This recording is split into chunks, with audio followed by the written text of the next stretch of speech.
அடி தர்ற வலியை விட பயம் தர்ற வலி தான் பெருசு.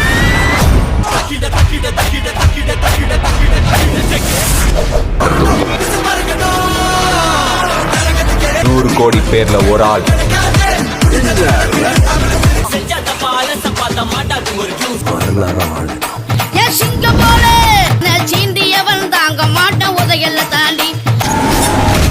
சின்னதா வேட்டு சத்தம் கேட்ட உடனே போற கழுகுடா.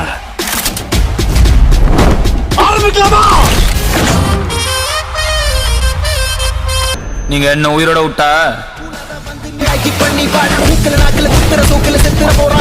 दोस्तों, हमने अपने पिछले वीडियो में बात की थी तेलुगु एक्टर्स के पहले एंट्री सीन के बारे में, जहां पर हमने अल्लू अर्जुन, प्रभास, रामचरण, महेश बाबू और जूनियर एनटीआर का एंट्री सीन देखा था। आज अपने इस वीडियो में हम बात करने वाले हैं तमिल एक्टर्स के एंट्री सीन के बारे में, जहां हम बात करेंगे थालापाथी विजय के एंट्री सीन के बारे में, थाला अजीत के एंट्री सीन के बारे में। इसके अलावा चयान विक्रम, सूर्या और धनुष का भी पहला एंट्री सीन आपको हम दिखाएंगे। आपको बता दें कि फिलहाल ये तमिल सिनेमा के टॉप एक्टर्स में गिने जाते हैं और इनकी फिल्मों का वहां पर क्रेज कुछ ऐसा है कि फिल्म रिलीज होने के कई दिन पहले से ही इनकी फोटोज पर दूध चढ़ाने लगते हैं, लोग मालाएं पहनाने लगते हैं। इनकी फिल्म थिएटर में रिलीज होने के एक दिन पहले रात से ही इनके फैंस थिएटर के बाहर लाइन लगाकर खड़े रहते हैं और वहां पर इनका जो क्रेज है वो बिल्कुल नेक्स्ट लेवल पर है। वैसे तो आपने इन सब की बहुत सारी फिल्में देखी होंगी और कई स्टाइलिश एंट्री सीन भी देखे होंगे और आप में से भी कई लोग इन तमिल एक्टर्स के बहुत बड़े फैन होंगे, लेकिन आपने शायद इनका पहला एंट्री सीन आज तक नहीं देखा होगा। ये बहुत ही दुर्लभ है और बड़ी मुश्किल से मैंने इनको निकाला है, तो वीडियो पूरा देखते रहिए। चलिए शुरू करते हैं थालापाथी विजय से। आज के टाइम पर अगर तमिल सिनेमा का सबसे बड़ा स्टार कोई है तो वो थालापाथी विजय ही हैं। हालांकि ऐसा नहीं है कि रजनीकांत और कमल हसन उनसे पीछे हैं, लेकिन ये सीनियर एक्टर्स हैं। हम नए एक्टर्स की बात कर रहे हैं जिनमें थालापाथी विजय की बिल्कुल अंधी फैन फॉलोइंग है और अब तो वो पॉलिटिक्स में भी आ गए हैं और उन्होंने अब ये डिसाइड किया है कि वो फिल्मों में काम नहीं करेंगे और उनके बताए अनुसार फिलहाल उनकी आखिरी फिल्म होने वाली है साल 2026 में आई जननायकन। अब पता नहीं इसके बाद वो फिल्मों को पूरी तरह से अलविदा कह देंगे या बीच बीच में पवन कल्याण के जैसे फिल्मों में काम करते रहेंगे, क्योंकि पवन कल्याण भी आंध्र प्रदेश के डिप्टी चीफ मिनिस्टर हैं, लेकिन वो फिल्मों में काम करते जा रहे हैं। थालापाथी विजय की एक एक फिल्म आइकॉनिक है, उनकी फिल्म का हर एक डायलॉग और उनकी स्टाइल बहुत ही आइकॉनिक है। फिर चाहे उनकी फिल्म मार्शल, सरकार, बिगिल, मास्टर, बीस्ट, वरिसु, लियो और the greatest of all time हो। आपको बता दें कि विजय जाने माने डायरेक्टर एस.ए. चंद्रशेखर के बेटे हैं, जिन्होंने कई हिंदी, तमिल और तेलुगु फिल्मों का डायरेक्शन किया है। जहां हिंदी में उन्होंने कुदरत का कानून, आजाद देश के गुलाम, मेरा दिल तेरे लिए और जीवन की शतरंज जैसी कई फिल्मों का डायरेक्शन किया है। और यहाँ पर आपको बताते चलें कि उनके पिता के अंडर में असिस्टेंट डायरेक्टर के तौर पर जाने माने डायरेक्टर शंकर ने भी काम किया है। तो थालापाथी विजय एक फिल्मी परिवार से बिलोंग करते हैं और उन्होंने बतौर चाइल्ड आर्टिस्ट पहली बार साल 1984 में आई फिल्म वेट्री में काम किया, जिस टाइम पर विजय लगभग 4-5 साल के ही थे और इस सीन में काफी क्यूट लग रहे थे। அப்பா கார் வந்திருக்குப்பா. அம்மா காஞ்சியில் உள்ள பச்சை இவன் தான் சார் எங்க அப்பாவை கொலை பண்ணா. और इसके बाद तो थालापाथी विजय ने लाइन से लगभग 6 फिल्मों में चाइल्ड आर्टिस्ट के तौर पर काम किया, जिनमें कुदुम्बम, वसंथा रागम जैसी कई फिल्में शामिल रहीं।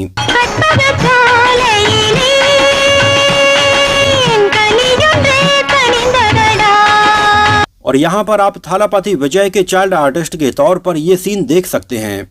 वसंता वसंता कल पुत्र नहीं என்ன பண்றேன் பாரு. ஓஹோ தாலி கட்டினாதான் நீ ஒத்துக்குவியா? யோ கோயிலுக்கு வாயா. खैर फाइनली लीड एक्टर के तौर पर उनका डेब्यू हुआ साल 1992 में आई फिल्म नलैया थेरेपू से और इसमें थालापाथी विजय का पहला एंट्री सीन था ये, जहां पर वो एक्सरसाइज करते हुए नजर आते हैं और ये बहुत अच्छा लग रहा था।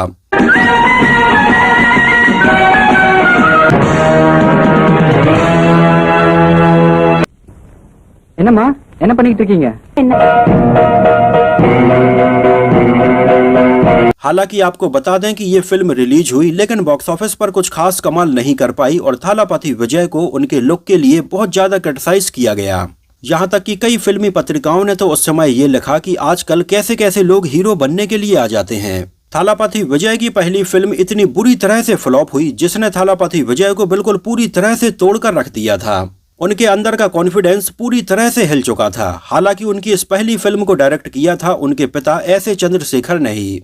खैर, इसके अगले ही साल थालापथी विजय साल 1993 में आई अपनी दूसरी फिल्म सेंथुरा पांडी में नजर आए, जिसका डायरेक्शन भी उनके पिता ऐसे चंद्रशेखर ने ही किया। और ये फिल्म बॉक्स ऑफिस पर अच्छी खासी चली और थालापथी विजय की फैन फॉलोइंग धीरे धीरे बढ़ने लगी। और इसके बाद तो उन्होंने एक के बाद एक कई बेहतरीन फिल्मों की लाइन लगा दी और आज तमिल सिनेमा के नंबर 1 एक्टर्स में गिने जाते हैं, जो अपनी फिल्म के लिए लगभग 200 से 250 करोड़ रुपए तक फीस चार्ज करते हैं। और कहा जाता है कि तमिल सिनेमा में अगर थालापथी विजय की फैन फॉलोइंग को और उनकी पॉपुलैरिटी को टक्कर देने वाला कोई एक्टर है तो वो कोई और नहीं बल्कि थाला अजीत हैं। और लगभग स्टार्टिंग से ही इन दोनों के फैंस के बीच में राइवलरी चली आ रही है। हालांकि पर्सनली इन दोनों ही एक्टर्स के बीच में ऐसा कुछ भी नहीं है, इन दोनों के संबंध अच्छे ही हैं। लेकिन अक्सर सोशल मीडिया पर थालापथी विजय और थाला अजीत के फैंस आपस में लड़ते हुए नजर आ जाते हैं। यहाँ पर आपको बता दें कि जहाँ एक तरफ थालापथी विजय फिल्मी परिवार से बिलोंग करते थे तो वहीं थाला अजीत फिल्मी परिवार से बिलोंग नहीं करते थे। और अजीत कुमार ने आज जो भी मुकाम हासिल किया है, जो भी फैन फॉलोइंग कमाई है, वो अपने दम पर कमाई है, उनको किसी का सपोर्ट नहीं था।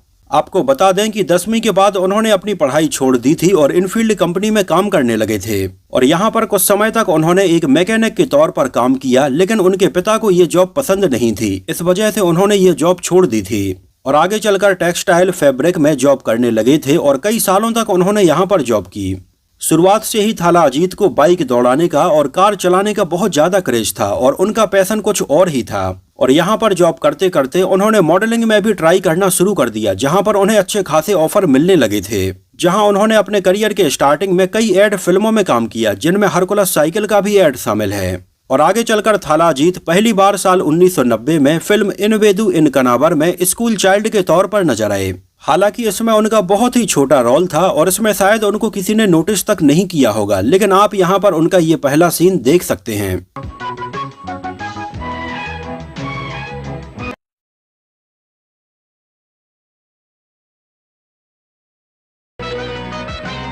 और आगे चलकर इसके लगभग 3 साल बाद साल 1993 में उनका डेब्यू हुआ था फिल्म अमरावती से, जिसमें उनकी जोड़ी बनी थी सांघवी के साथ में। सेल्वा इस फिल्म का डायरेक्शन कर रहे थे और अजीत देखने में बहुत ही स्मार्ट और हैंडसम थे और उनकी ये पहली फिल्म भी बॉक्स ऑफिस पर अच्छी खासी चल गई थी। हालांकि आपको बता दें कि फिल्म की मेकिंग के टाइम पर थाला अजीत के साथ में एक हादसा हो गया था और वो एक बाइक से गिर पड़े थे, जिससे उन्हें काफी चोट आई थी और वो अपनी इस डेब्यू फिल्म में अपनी आवाज को डब नहीं कर पा रहे थे। तो फाइनली इसमें उनकी आवाज को डब किया था तमिल सिनेमा के एक और जाने माने एक्टर चियान विक्रम ने। आपको बता दें कि उस समय चियान विक्रम भी फिल्मों में आने के लिए बहुत ज्यादा स्ट्रगल कर रहे थे और ऐसी कई और फिल्मों में उन्होंने पहले अपनी आवाज भी दी है। और फिल्म अमरावती में थाला अजीत का ये एंट्री सीन आप यहाँ पर देख सकते हैं।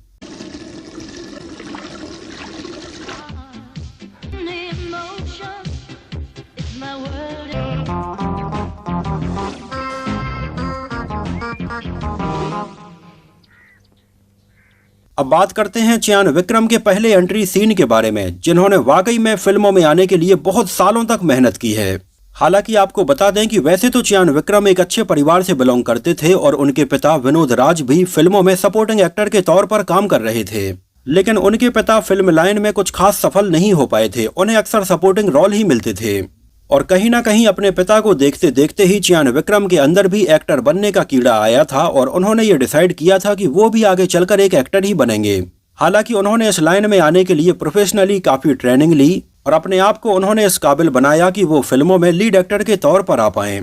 और बतौर मॉडल उन्होंने अपने करियर की शुरुआत की और आगे चलकर लॉयला कॉलेज चेन्नई से उन्होंने अपने MBA की डिग्री भी कंप्लीट की। इसी दौरान उन्हें डायरेक्टर CB श्रीधर ने देखा और चियान विक्रम की बॉडी पर्सनालिटी उन्हें बहुत ज्यादा पसंद आई और उन्होंने चियान विक्रम को एक फिल्म ऑफर कर दी। ये एक बहुत ही लो बजट फिल्म थी जो कि साल 1990 में आई थी और फिल्म का नाम था इन कढ़ल कनमनी। ये एक लव स्टोरी थी और ऐसी पहली फिल्म थी जब चियान विक्रम हमें बड़े पर्दे पर नजर आए थे और इसमें उनका सीन आप यहाँ पर देख सकते हैं।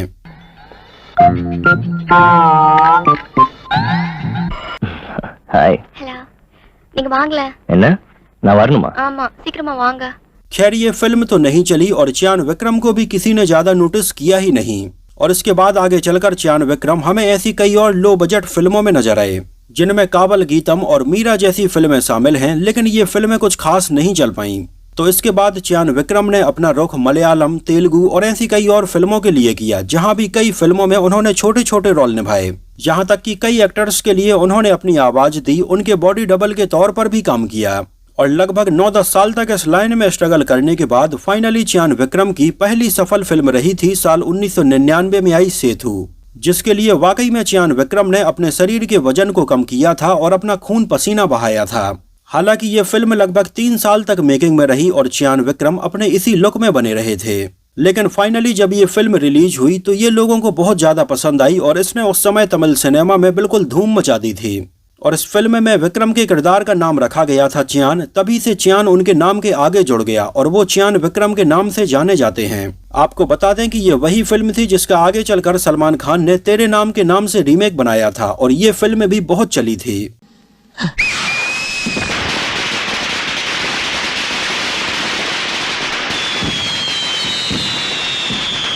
अब बात करते हैं तमिल सिनेमा के एक और परफेक्ट एक्टर सूर्या के एंट्री सीन के बारे में, जिन्हें वैसे तमिल सिनेमा का आमिर खान भी कहा जाता है, जो तमिल सिनेमा में अपनी फिल्मों के सीन में और अपने किरदार में बिल्कुल परफेक्शन के लिए जाने जाते हैं। और फिल्म विक्रम में सूर्या ने मात्र 10 मिनट का रोलेक्स का ये कैमियो किया था, तभी से लोग उनके बहुत ज्यादा दीवाने हो गए थे और तभी से लोग ये डिमांड करते आ रहे हैं कि रोलेक्स को लेकर एक स्टैंड अलोन फिल्म बननी चाहिए।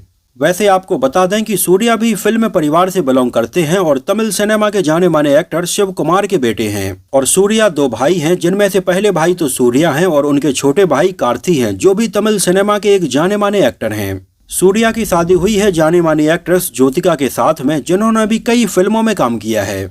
उन्होंने भी लोयला कॉलेज चेन्नई से अपने बीकॉम की डिग्री कंप्लीट की और आगे चलकर एक कपड़े की कंपनी में काम करने लगे थे, जहां पर उन्होंने लगभग 8 महीने तक काम किया। और वैसे आपको बता दें कि लीड एक्टर के तौर पर सूर्या की पहली फिल्म होने वाली थी आसई, लेकिन किसी रीजन की वजह से वो इसमें काम नहीं कर पाए थे और बाद में फिल्म आसई में अजीत कुमार ने काम किया था और ये फिल्म लोगों को काफी पसंद आई थी। और फाइनली सूर्या का डेब्यू हुआ था साल 1997 में आई फिल्म नेरक्कू नेर से। फिल्म को मणिरत्नम ने प्रोड्यूस किया था और जिस समय सूर्या इसमें काम कर रहे थे उस समय उनकी उम्र लगभग 22 साल थी। यहाँ पर आपको ये भी बताते चलें कि सूर्या के बचपन का नाम सर्वनन है, लेकिन आगे चलकर उन्हें स्टेज नाम मणिरत्नम ने दिया था सूर्या। हालांकि इस फिल्म से सूर्या ने अपना डेब्यू किया था, लेकिन इसमें थालापति विजय भी नजर आ रहे थे। उस समय ये फिल्म बॉक्स ऑफिस पर अच्छी खासी चली थी और आगे चलकर इसमें काम करने वाले सूर्या और थालापति विजय तमिल सिनेमा के टॉप एक्टर बन गए थे।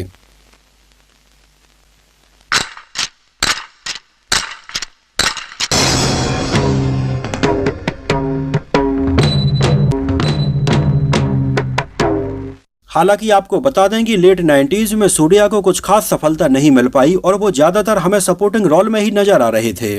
और उनके करियर की ब्रेक थ्रू फिल्म रही थी नंदा, जिसको जाने माने डायरेक्टर बाला ने डायरेक्ट किया था। और इसके बाद सूर्या ने पीछे मुड़कर नहीं देखा, उन्होंने तमिल सिनेमा की एक से बढ़कर एक फिल्मों में काम किया। उस समय उनकी फिल्म गजनी को भी लोगों ने बहुत ज्यादा पसंद किया था, जिसका आगे चलकर हिंदी में भी आमिर खान ने रीमेक बनाया था। इसके अलावा सूर्या की फिल्म सिंघम का भी रीमेक हिंदी में बनाया गया और उनकी ऐसी कई और फिल्में रहीं जिनका हिंदी में रीमेक बनाया गया। सूर्या के बाद बात करते हैं फिल्म रांझना के कुंदन यानी कि धनुष के एंट्री सीन के बारे में। दुबले पतले से दिखने वाले धनुष को देखकर स्टार्टिंग में तो कई लोगों ने ये तक कहा कि ये दुबला पतला सा क्या हीरो बनेगा, लेकिन धनुष की एक्टिंग में वो दम था, उनके चेहरे में वो हाव भाव थे जो लोगों को बांधे रख सकते थे। हालांकि आपको बता दें कि धनुष भी फिल्मी परिवार से बिलोंग करते हैं और वो जाने माने डायरेक्टर कस्तूरी राजा के छोटे बेटे हैं। हालांकि स्टार्टिंग में धनुष का फिल्मों में आने का कोई भी इरादा नहीं था, लेकिन उनके बड़े भाई और उनके पिता ने उनके ऊपर प्रेशर डाला कि वो फिल्मों में काम करें। एक्चुअली उस समय हुआ ये था कि कस्तूरी राजा काफी फाइनेंशियल प्रॉब्लम से गुजर रहे थे और उनके कहने पर धनुष पहली बार साल 2002 में आई फिल्म थुल्ली वादो इल्ला माई में नजर आए। उस समय ये फिल्म अच्छी खासी चली और धनुष की एक्टिंग की भी काफी तारीफ हुई और इसमें उनका ये पहला एंट्री सीन आप देख सकते हैं।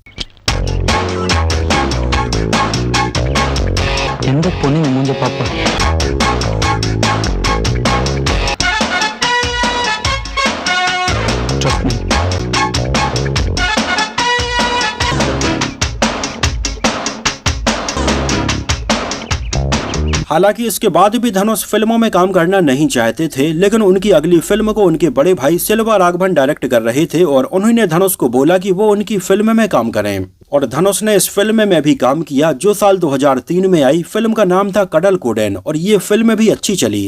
पैंट कड़चिदे